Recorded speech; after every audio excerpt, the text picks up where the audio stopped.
एक बार पुनः शिक्षा दर्शन JKGS चैनल में आपका स्वागत है। तो आज मैं ज्योग्राफी का एक नया टॉपिक लेकर आया हूँ। आज हम लोग समझेंगे नदी प्रणाली।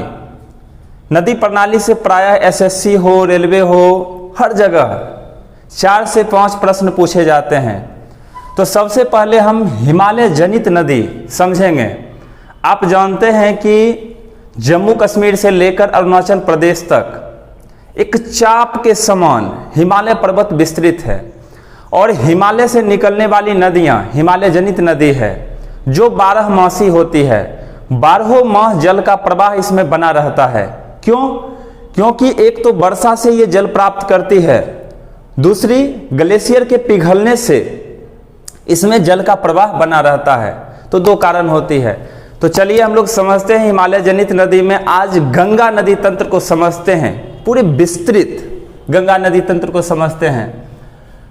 अब सारे लोग जानते हैं कि गंगा का उद्गम स्थल गंगोत्री हिमनद है। अब देखिए ये गंगोत्री हिमनद, ये हिमनद क्या है? हिमनद ग्लेशियर है। ग्लेशियर यानी बर्फ का बहुत बड़ा टुकड़ा जो हिमालय पर्वत के ऊपर अवस्थित है। ये जो दिखाई दे रहा है ये सारे ग्लेशियर हैं, ये सारे ग्लेशियर हैं। तो गंगा नदी का उद्गम स्थल हम लोग जानते हैं गंगोत्री हिमनद से हुआ है। अब इसको समझते हैं। गंगोत्री हिमनद से भागीरथी नदी निकलती है। आप देख रहे हैं कि गंगोत्री हिमनद से भागीरथी नदी निकलती है, जबकि सतोपथ हिमनद से अलकनंदा निकलती है। अब सतोपथ हिमनद से 2 सरिताओं के मिलने से यहाँ पर धौली गंगा और विष्णु गंगा, आप देख रहे हैं कि धौली गंगा और विष्णु गंगा जो सतोपथ हिमनद से निकलती है, दोनों मिलती है एक जगह पर, एक स्थान पर जो है विष्णु प्रयाग।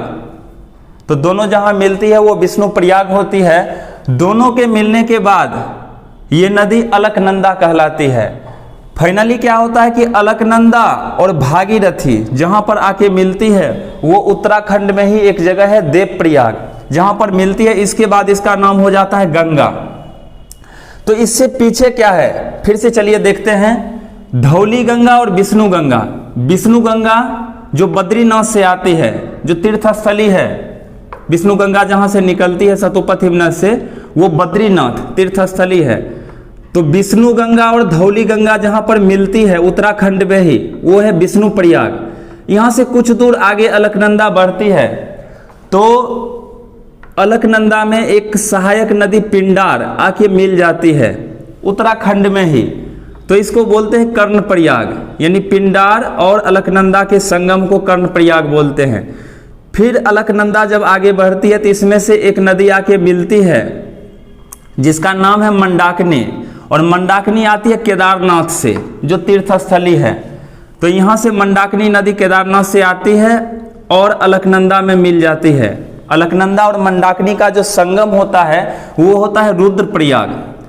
फिर फाइनली अलकनंदा आगे बढ़ती है और इधर से गंगोत्री से भागीरथी नदी निकलती है, और भागीरथी और अलकनंदाओं का संगम होता है यहाँ पर देवप्रयाग में। उत्तराखंड में एक जगह है देवप्रयाग जहां पर अलकनंदा और भागीरथी का फाइनली संगम होता है, और यहां से इस नदी का नाम गंगा होता है। और यहां से गंगा नदी जानते हैं कि भारत देश में बताया जाता है 2525 किलोमीटर गंगा नदी प्रवाहित होती है।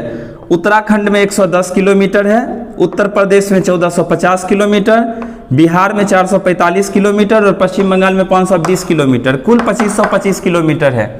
इसमें कुछ नदियां ऊपर से आके मिलती है, नेपाल के तरफ से आके मिलती है। देख सकते हैं वरुणा नदी, शारदा और घाघरा नदी। ऊपर से मिलने वाली नदी में गंडक नदी, कोसी नदी। नीचे से मिलती है जिसमें सबसे बड़ी सहायक नदी गंगा की है यमुना नदी, जो यमुनोत्री से आती है। ये भी उत्तराखंड से आती है, और इसमें इसकी सहायक चंबल नदी मिलती है, और चंबल की एक सहायक नदी है क्षिप्रा जो चंबल में मिलती है।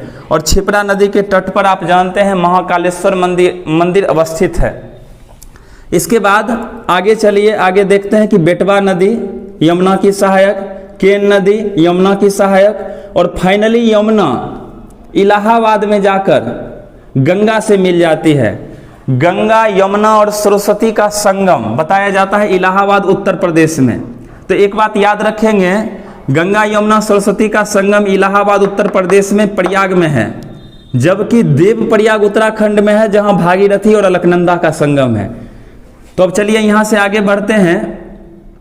ये गंगा नदी तंत्र क्या करती है, फरक्का के पास जाकर, पश्चिम बंगाल में जगह है फरक्का, वहां पर एक मुख्य धारा चली जाती है बांग्लादेश में। ये जो सीमांकन किया गया है वो बांग्लादेश को दिखाया गया है। मुख्य शाखा, मुख्य धारा बांग्लादेश में चली जाती है और बांग्लादेश में गंगा नदी का नाम होता है पद्मा। और एक वितरिका यहां पर बनाती है, एक सीधे हुगली नदी के नाम से, इसको बोल सकते हैं हुगली। तो फरक्का के पास से एक धारा चली जाती है, ठीक पश्चिम बंगाल होते हुए बंगाल की खाड़ी में चली जाती है, जिसको हम लोग हुगली नाम से जानते हैं। और एक मुख्य धारा चली जाती है बांग्लादेश में, बांग्लादेश में पद्मा के नाम से हम लोग जानते हैं। अब थोड़ा सा और समझिए, चेमायुंगदुंग हिमनद जो तिब्बत में है, वहां से ब्रह्मपुत्र नदी को सांगपो बोला जाता है तिब्बत में। तो सांगपो नदी 1200 किलोमीटर तिब्बत में यात्रा करते हुए घुस जाती है भारत में इसको दिहांग बोला जाता है, जहां पर प्रवेश लेता है वहां दिहांग बोला जाता है। फिर असम घाटी में ब्रह्मपुत्र नदी 750 किलोमीटर, और यही ब्रह्मपुत्र नदी जब बांग्लादेश में घुसती है तो इसका नाम हो जाता है जमुना और पद्मा का संगम होता है बांग्लादेश में पद्मा और जमुना का संगम होता है गोलकुंडा के पास। जहां कहीं बड़ी नदी और छोटी नदी एक साथ मिलती है तो आगे बड़ी नदी के नाम से जानी जाती है। तो पद्मा और जमुना का संगम होता है, तो पद्मा के नाम से गोलकुंडा से ये नदी आगे बढ़ती है चांदपुर तक। चांदपुर में एक सहायक नदी जो मणिपुर साइड से आती है, जिसका नाम है बराक।